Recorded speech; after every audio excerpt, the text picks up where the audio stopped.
And we are back. Welcome to Normalize Breastfeeding Live. I am your host, Vanessa Simmons, and I am here with Nicole Trunfio, our advocate for breastfeeding and normalizing breastfeeding, who posed breastfeeding on the cover of Elle magazine. Welcome, Nicole. Thank you for having me. I'm very excited to have you and excited about your passion for breastfeeding. And we'd love to all know a little bit more about how that all came to be. So I just have a few questions that I'd like to ask and just kind of get your feedback and your perspective. The first question is, if you could just briefly describe your birth experience. Did you have a lot of support while you were pregnant and going into your birth? And were you able to experience immediate skin-to-skin contact with baby Zion? Yeah, I actually decided to have a home birth, which is another controversial issue, but I wanted to try the route. If pregnancy was there were no complications. Because my father actually has cancer, and I can't get out of the hospital with him. And the idea really made me nervous and scared me. So I knew that if I were to go into hospital with a child, not be comfortable. I usually think when I feel hospital. I approached the home birthing situation really openly, and I was open to intervention if need be. That actually made me have a really calm pregnancy because I was doing it as possible, the comfort of my home. And my sister was pregnant. She maybe about 5 months before I felt. So she actually shouldn't have named. I think she had probably later. So I had that as an example of strong, which was really comforting to me. Wow, that's amazing. So your phone was cutting out a little bit. I just want to confirm, you said you had a home birth with Zion? Yeah, I did. That is awesome. Wow, what an amazing feat. I myself also have had a home birth as well, and it is a very different experience than what you see on television. It's a very different experience as far as what you see in the movies. It's not that kind of screaming your head off type of situation at all. You feel like you're screaming on the inside. Right. There's definitely pain involved, I think, for all of us. But you have that kind of ability to be able to just move from, okay, now it's time to have a baby, and now the baby's here, as opposed to rushing around, trying to make sure you have everything before you jump in the car and get to your destination. That can be really stressful on the birth process, and so it's exciting to hear that you've had a home birth. Yeah. And we were talking earlier before we came live about how both of our first sons are named Zion, and it's just so crazy. It's something that I was just like shocked when I saw the Elle cover. I was like, wait, Zion? It's like, that's crazy. So it's very, yes, beautiful, beautiful name. You were talking about. I think it means. Yes. Yeah. Beautiful. And you were talking about how you just love that song by Lauryn Hill. And yes, I mean, it's spoken to me so many times too. I think when you hear the words of that song, she's talking about how her family was actually encouraging her to not have this baby. And she still pursued it and was talking about how her joy is in Zion. And so I can definitely relate. I'm sure you can relate as well. For all of you working hard and being today, equal rights, women should work, all these expectations on us to be businesswomen and mothers and be able to I really wanted to have a child, and everyone was like, no, your career is burgeoning right now, you should pursue that and wait a little bit longer. I was so young, and I was like, I am 28 years old. I don't know if that's young, because my mom had a baby when she was 18. So I really wanted to have a baby more than anything. So that's song. That's beautiful. That's beautiful. And he is a cutie. I know everybody loves seeing your posts. So, so I also have another question for you. And just so everyone knows that's watching live, we have a question and answer section of the podcast. It should be on the top right-hand corner. Or down at the bottom if you're mobile, or if you're on your computer and you're just coming to the event. There is a little Q&A section, and you can ask a question, and I can see them live, and I'm going to pick out a couple of questions, if we have any, for Nicole to answer before we're done. And so, let me look at these questions. So, describe to me your immediate feelings, even if they were negative about breastfeeding. Was your breastfeeding, was your provider after your birth, were they engaged in helping you breastfeed, and how did you feel going forward during those first couple of weeks? I think my doctors that I've chosen are very supportive in natural mothering. The breastfeeding has always been a no-brainer, but the people that I have in my life, family, everyone, I didn't think about consider that an option. Yeah, so they were always pro me breastfeeding. I think that's another thing that shocked me about the cover is that people don't see things that way. And I actually spoke to a lot of people after the cover came out, and they were telling me how their mothers actually told them to bottle feed or formula feed because breastfeeding was a little bit, maybe too primal or frowned upon, and now there's modern ways to feed your baby, and it's more appropriate and more convenient. And I was really to hear that was actually a thing.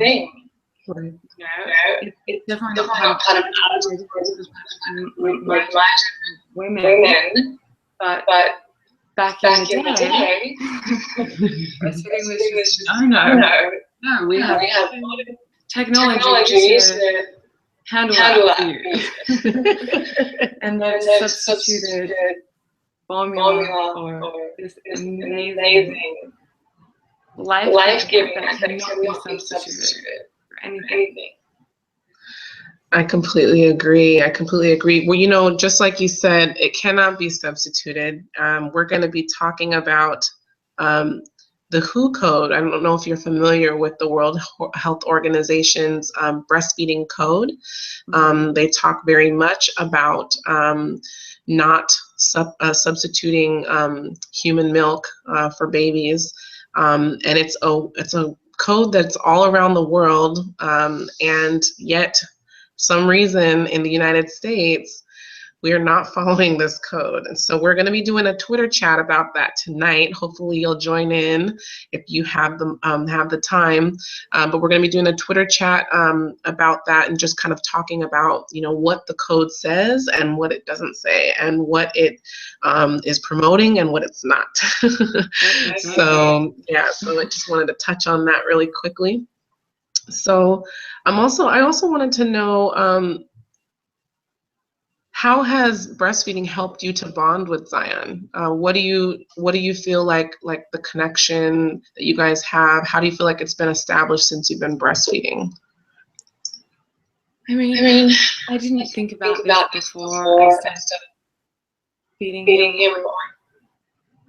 I only recently that this little being needs me, and I can provide everything for him that he needs. Being able to feed your child and your body be a source and only source of nutrition for him, to grow his little fat rolls and be so chubby, and everyone's like, oh, that's a baby. You feel like, yeah, I'm made that, and making him strong, healthy, and grow, and you're the cause of everything. I mean, it's the most incredible thing to feel needed. Like maybe people, when you think of the concept of being needed by someone so much, it's kind of a big responsibility, and you might feel it's maybe negative. But when you feed your child, those endorphins get released, and you have that bond. Being needed is the best thing in the world. Being needed by your flesh and blood to help grow. There's no better. So I think that bond of breastfeeding keeps reinstating that fact, is that this being needs me, and I'm my creation. Beautiful. Very, very well said. I like how you said that. So I'm wondering, what are your thoughts about nursing in public? Do you nurse with a cover when you nurse in public, or do you nurse in public? And if you do cover, I totally support that. I covered my first Zion, my son, I covered him and he was totally fine with it. It was my daughter who gave me a run for my money, and she would just rip that thing off, and I'd be sitting there in the middle of, whether it's the supermarket or the pediatrician's office, in the waiting room, there's all kinds of people around, and there goes the cover. I'm like, really? And so back then, 5 years ago, people were not normalizing breastfeeding, and my mom, she breastfed all of us, but she always covered, and, she always told me to cover, and so I did. But my daughter, man, she was not having it. She would get all sweaty, and she would start kind of feeling like she was just kind of suffocating, and then I would just like kind of give her air, like I kind of like shake the cover and try to ventilate the process. Parachute it up. Exactly. And I was doing whatever I could. My son now, Solomon, who I've been breastfeeding for 17 months today, and this was not planned for International Day to Normalize Breastfeeding. Wow. It just happened to be on our 17-month nurse-iversary. He actually wasn't having the cover since he was like 8 weeks old. He wanted to see everything. He did not want to deal with anything in his face. Very much like my daughter, he would sweat also. But he just wanted to look around. And as a photographer and going back to work, I would take him with me on photo shoots, and I would carry him in my my baby carrier in my front, and then when he got older, on my back. And so he definitely he gave me a real run for my money at 8 weeks, deciding that he was not going to be covered. So do you cover? I leave it up to the way I'm doing at the time. I'm sure if everyone could just, go completely free, just throw up the cover and whip it out whenever they want, deep down, because like when you're baby or you're and you don't want anything to come in the way of that, or make you feel a certain way when you're feeding. So for me, I in the beginning, my fiance was very uncomfortable with it.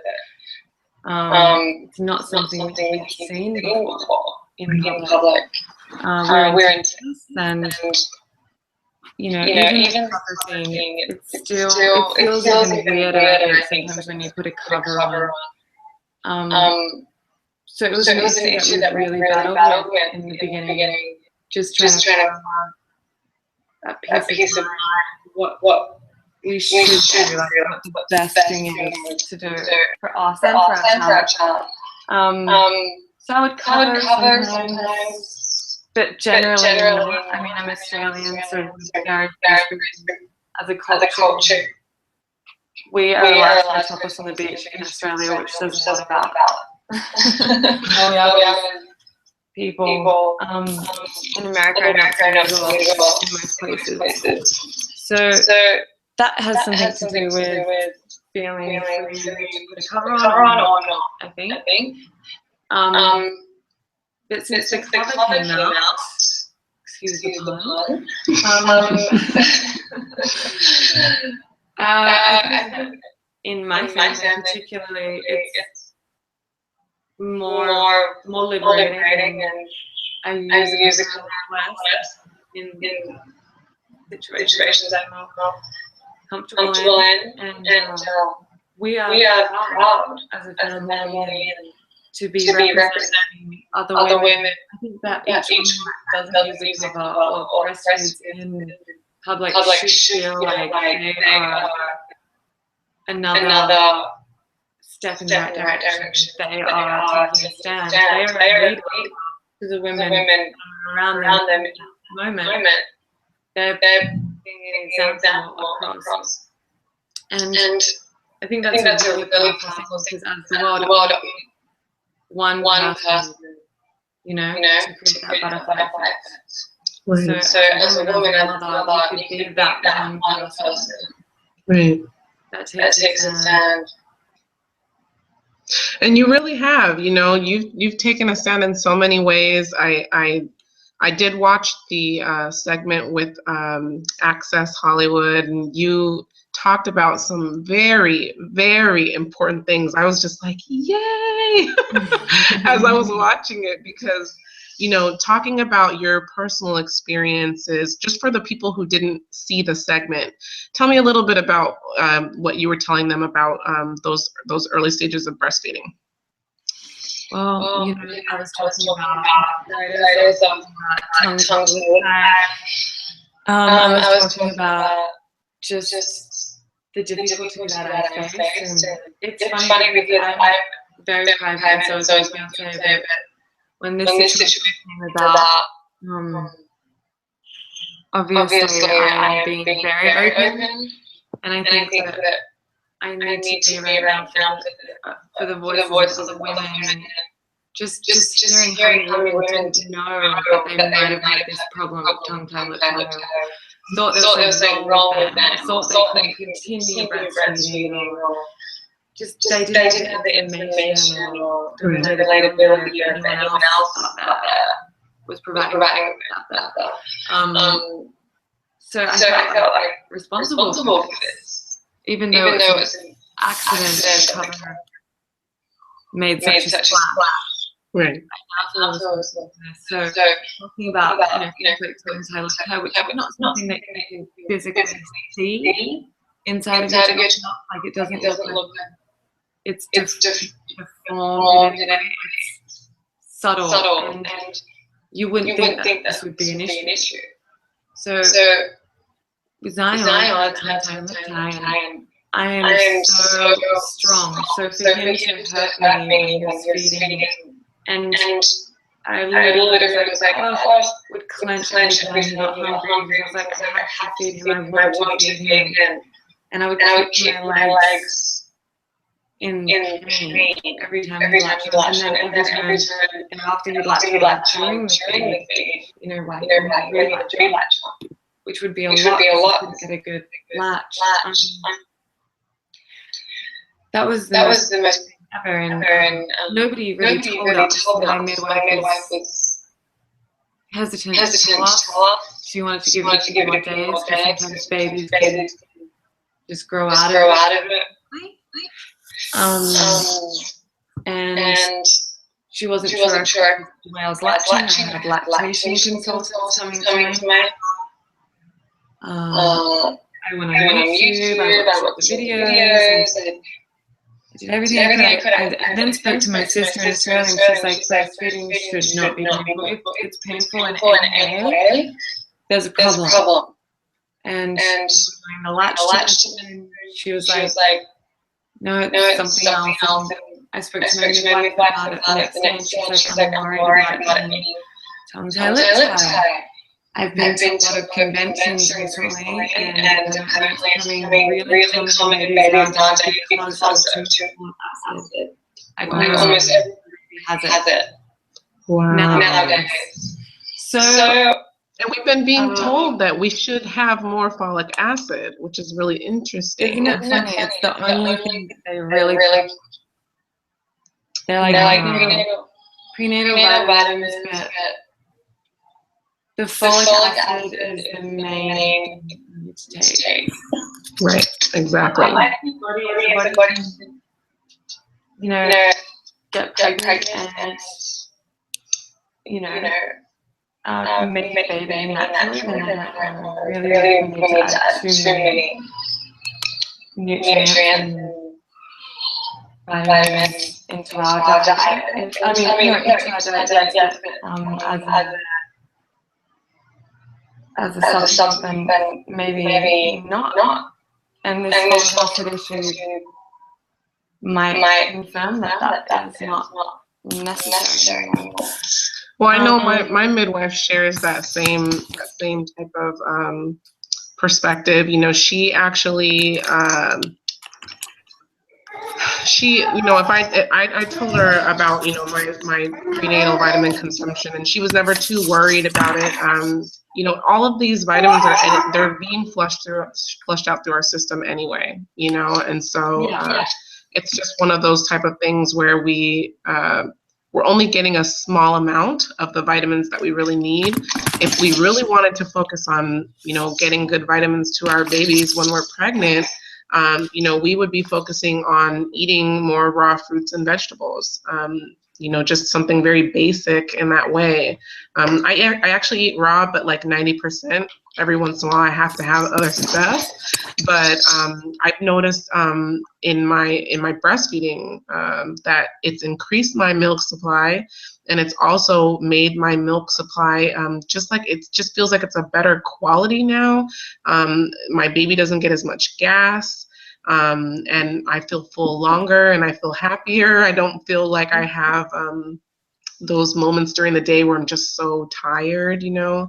And so if we're eating the right foods, you know, the vitamins, you know, I mean, they help, but you're really flushing a lot of it out of your system, and not really getting every single bit of the vitamin. Go ahead. No, yeah.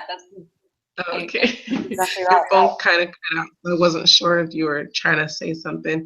You know, I wasn't planning on asking this, but did you get your placenta encapsulated? I actually was bold enough to freeze my placenta into I had my I didn't really after the birth. Divided little freezer bags. Oh, I can't hear you very well. Sorry, you're cutting out. With fresh frozen. And it had protein powder and bananas and chocolate. Could not taste at all. But my midwife said the encapsulated right, but delivered 1,000 babies. She said in that time the mothers did it fresh frozen. Actually, so many more births was sad when it was over because they felt so good. They missed it. My placenta, I was very bold that way because it made sense to me. Again, it's like a supplement and a vitamin as opposed to getting from the real. So that made sense to me, and I did it. It was not painful at all, disgusting at all. I didn't reviews ever. You're not seeing it. I mean, it was also a nice one for us. Something that he did for me every day. For this, my pulse and my mental state, taking the placenta after birth can help people with depression. I feel at all in the moment after having the baby, the weeks, months after.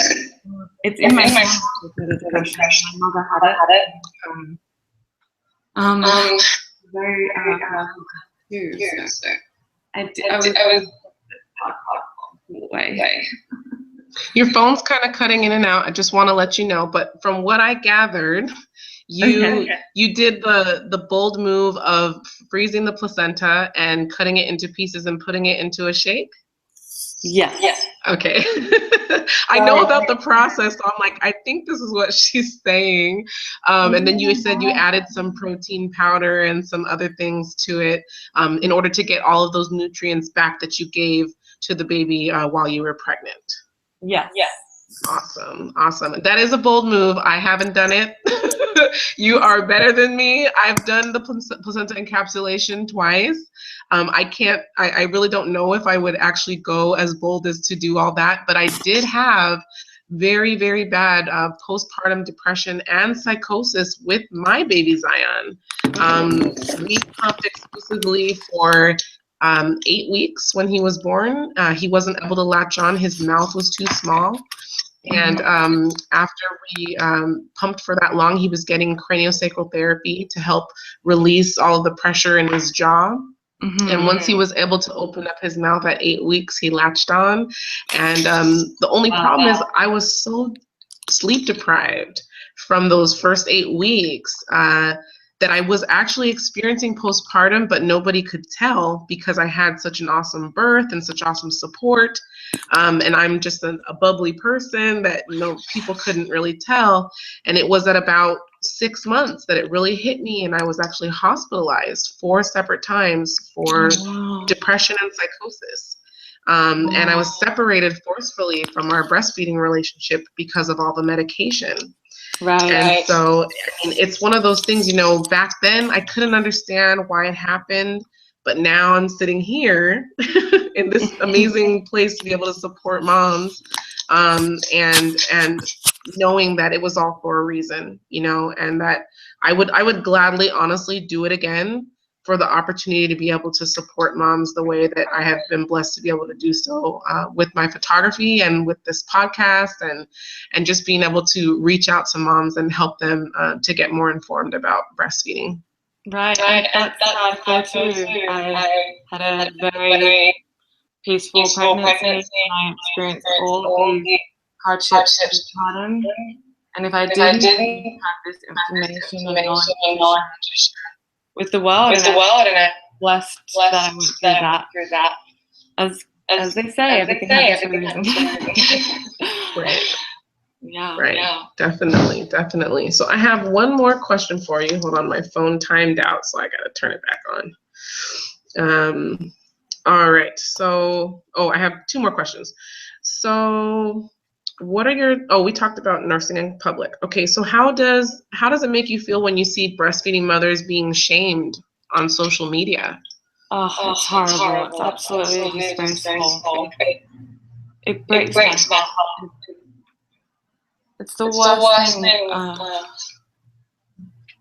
I just wish that with all this work that we're doing, that people will not be met with disgust or embarrassment or judgment when they're feeding in public, because it's the most beautiful, normal thing to do in this crazy world. Like, if there's one thing that makes sense, it's feeding your child with your body what it's meant for. Right. It's horrible. I feel for all those people. As soon as people start becoming activists about it, and hopefully women around the person that's being judged or disgraced can take a stand up for it and throw eggs or oranges at the person. Or paint or whatever. Paint. We're going to start throwing bananas. Definitely. And they'll, like the old cartoons, they'll just slip and fall. Anytime that they do anything, we'll just throw bananas and they'll just fall to the ground. Exactly. No, it's funny. I remember we had talked a little bit about, I think you were referring to Connor Kendall. She is the mom who was breastfeeding in a restaurant, and a man took her photograph and posted it on social media, and somehow one of her mutual friends, I believe, was the one who found out about it and let her know that this image was going around the internet. And she took a stand, and she said, no, I'm not going to deal with this. And I actually had her on the podcast a couple of weeks ago, and we talked a little bit about it. And she just said, she's sad that it happened, but that she's happy that she has the opportunity to speak out against it. And, this is a very empowering movement, because what people are doing is just wrong. I mean, there's no other way to call it. It's wrong. You can't shame people for doing something that their bodies were created to do. Oh yeah. Come on. We're in this 2015. Like, we're conscious we should be conscious as a culture, society, community, and world. It's we're breaking all of these boundaries, other aspects of life. I think that this should be the one that shouldn't have any kind of connotation on it whatsoever. So it's just the most normal thing in the world. It's not any race, equality issue. It's just an act that's normal. Yeah, I completely agree. It's like people look at it like kind of like a women's rights issue, but I keep saying, this is not women's rights. This is human rights, because we're also feeding baby boys, just like Zion. Their future depends on this nutrition that we're giving them. And so this is not a women's rights issue. It's a human rights issue. And once people start to understand that and conceive that, then they will be able to understand that, it's something bigger than just a mom wanting to sit in the middle of a park, with her boob out. I don't know if you saw that. It's crazy. It's like, yeah, I'm totally going to want to just whip it out so everybody can take a look at me right now. Yeah, I'm going to do that right now. So there was another video that went kind of viral as well. It was a mom in a park. I don't know if you saw it. It was a mom in a park. She was breastfeeding her baby. And there was a woman and also a man, I guess her husband. They were speaking Spanish. And you didn't have to understand Spanish to understand what they were talking about. I mean, like, in her face confrontation in the middle of a park while she's breastfeeding her baby. Wow. It was insane. I don't know if you didn't see it, I'll send you a link. Yeah, I would love It was insane, and I was just shocked. I speak Spanish, but even not knowing Spanish, you would totally be able to understand what happened, which was the mother was basically telling her, I'm just sitting here feeding my baby, and the woman was upset. I mean, she was angry. It's actually on my blog. If you go to my website, it's on my blog. But she was just angry, and she was just saying, no, you don't do this here in front of all these people. Wow. Look at all the kids. Look at all the boys. That's what I was like, really? Unusual. I thought it was very accepted. Right. And so it was just one of those type of things where, you see these type of things, they really do happen. Somebody recorded the video. Some other people were saying that this particular page that posted the video sometimes does staged videos. So it could have been a staged video to try and rile people up. Who knows? But even if it was, the concept was insane. Yeah, the concept was insane. That is insane. I mean, yesterday I went shopping in Sephora, and I needed to get some things that I've been meaning to get for a long time. And Zion was with me, and he woke up, had a Sephora, and then he wanted to feed. So I just discreetly put him under my t-shirt. And he was feeding, and I was just walking around the store. Nobody had any clue that I was sitting my best friend with me, took photo of me, and I was like, oh yeah, I think she said, I had no idea because it was just people under my roof. But I think that women can find ways around it. Baby wearing is a great way of breastfeeding discreetly. You can have your baby in your wrap and be feeding your child without anyone. Right. An amazing way to discreetly breastfeed if anyone needs any tips about that. Yeah, definitely. And I mean, I think there's a wide range, you know, there's some moms who, you know, don't want to be discreet, and that's fine too. My whole campaign with normalizing breastfeeding is normalizing all of it, because we all have a diverse variation of normal. So your normal could be different from mine, and it could be different from the next mom. And that's totally fine, as long as we're all supporting each other and bonding together in the community of breastfeeding. And so my mission with this campaign is to normalize breastfeeding in all breast milk feeding delivery systems. So whether that's nursing or pumping or donor milk, I definitely think that all of these different ways that we get breast milk to our babies is incredibly important and incredibly necessary to be normalized. And also to be nursing in public, you know, that taboo needs to be removed from modern society. We cannot continue to make it like, oh my gosh, her breasts are out and there's a baby attached. We can't do that anymore. We just really need to move forward. And I'm hoping that with this establishment of International Day to Normalize Breastfeeding, that we can really make a stand together as a community, united, and tell people, you know, enough is enough. We're not going to deal with this any longer. If you try to report us or, you know, call the cops or whatever, they can do that, by the way, in Idaho. If you're traveling to Idaho and you have Zion with you and you breastfeed in public, they can call the cops. Wow. Yes, this is the last state in the United States that does not have breastfeeding protection, like a law for breastfeeding moms and babies. Come on, we have a petition. We have a petition going, and it's just crazy how the lawmakers are kind of ignoring the situation. So there's an Idaho mom who I podcasted with yesterday. She's going to be doing monthly nurse-ins at the state capitol until they recognize the bill. Because it's just yeah, she's doing an amazing job getting everything organized and just trying to support her. Yeah. So you know, it's interesting. I think I have one more question. It's interesting just how these kind of things come up and you're just like, really? You can't breastfeed your child in public? But yes, there are still places like that are kind of Stone Age that don't want to move forward.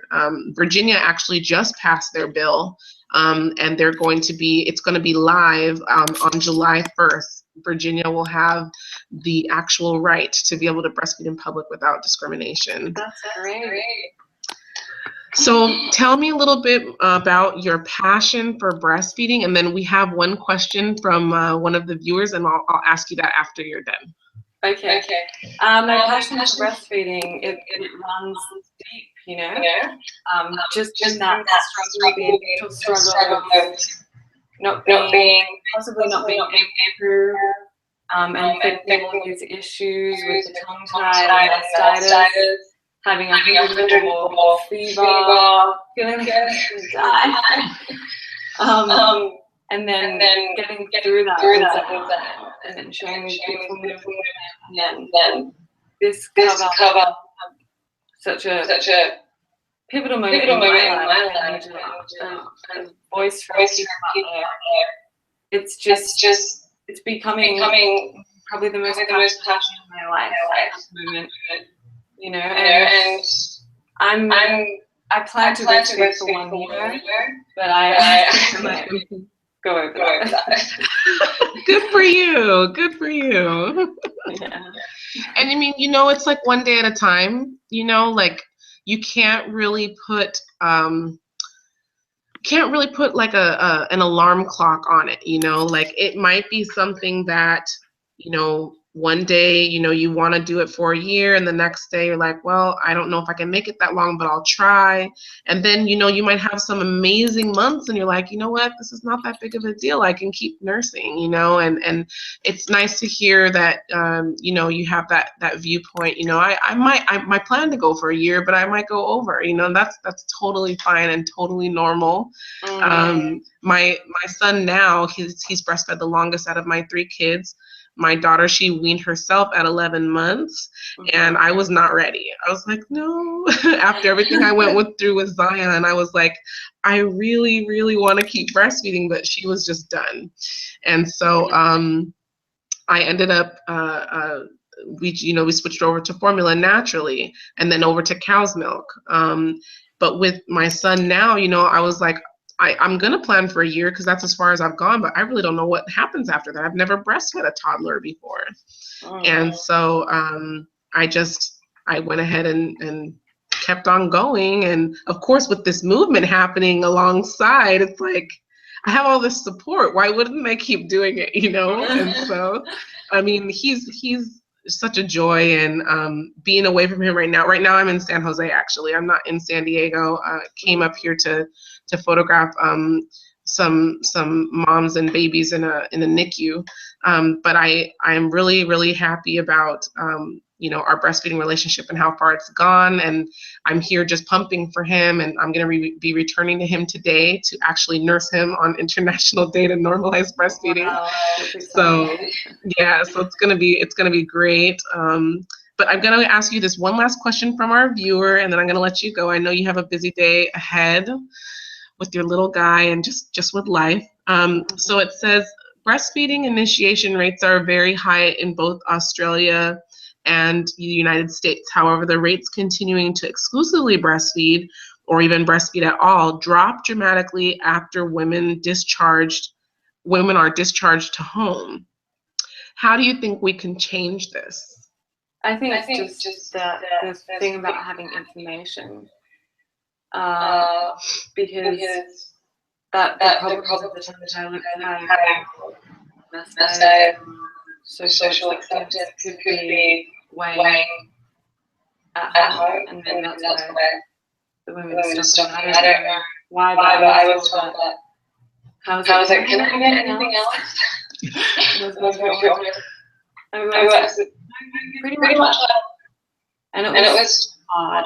It was hard, really hard. And I think we just need to unite and stand together and really talk about, put the information out there, public knowledge. And I'm sure women do, and I'm sure they should learn about what they're going to do. I think having information, having everyone be that this is and we are normalizing it. Men need to be supportive of their wives. Men need to love what normalizing breastfeeding stands for, which is nourishing their child. I think once those start coming into play a bit more, it's just the flywheel effect will become easier. Well, thank you so much for being with us today. Thank you for talking to me live. I really appreciate it. You've been such a sweet presence in the media regarding breastfeeding, and I love the way that you've stood up basically for all aspects of it, whether it's nursing or pumping or donor milk. I love that, and so thank you so much for being a positive voice for us. And if you guys go to Facebook, you can follow her at Nicole Trunfio. Also on Instagram, make sure to follow her page so you can see all of her updates with precious baby Zion.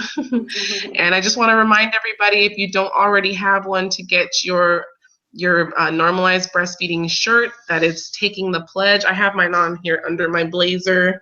You can see it. And so make sure you guys get your shirts. We have one for moms, and we also have one for support. So whether you're a business or a father or a family member and you just want to show support, you can get one as well. And so I just want to thank you again, and we are going to sign off now, and I will talk to you soon, Nicole. Thank you so much. You're welcome. Have a wonderful day. Bye. Bye-bye.